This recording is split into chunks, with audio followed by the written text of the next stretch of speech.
জীবনে ভালো করে বাঁচার জন্য, জীবনে একটা সুন্দর পজিটিভ ভাইব আনার জন্য একটা ভিডিওর মাধ্যমে আমাদের একটা কিন্তু বার্তা দেওয়া হয়। ভিডিওটার কথা বলি, একটা কাঁচের পাত্রে নিচের তলানিতে যে অবশিষ্টটুকু পড়ে আছে সেই জিনিসটাকে আমাদের মনের যত গ্লানি, দুঃখ, কষ্ট, না পাওয়া, হতাশা, বেদনা যা আছে, যে সমস্ত নেগেটিভিটি আমাদের মনকে ভারাক্রান্ত করে, আমাদের ভালো থাকতে দেয় না, তার সাথে তুলনা করা হয়েছে।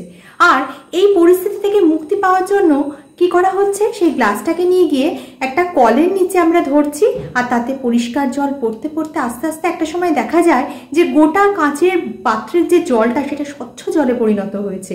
অর্থাৎ আমাদের মনের যে এই অবস্থাটা, আমরা যখন খারাপ অবস্থার মধ্যে থাকি, সেই পুরোটাকে সময়ের হাতে ছেড়ে দেওয়ার জন্য বলছে।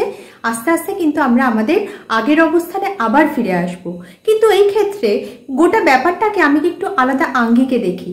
যেমন ধরুন, সময় এবং জল দুই কিন্তু খুবই মূল্যবান।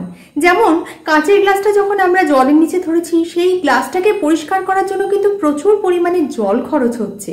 গ্লাসের নিচে যে অবশিষ্টটুকু ছিল সেটা যদি কাত করে একটু ফেলে দিয়ে তারপর কলের নিচে ধরা হয়, তাহলে জলও কিন্তু অনেকটা বাঁচে। আবার আমাদের মানসিক অবস্থানটাকে ভালো করার জন্য আমরা যদি সবটাই সময়ের হাতে ছেড়ে দিই, আমাদের মূল্যবান সময় কিন্তু একটু একটু করে কমে যাবে।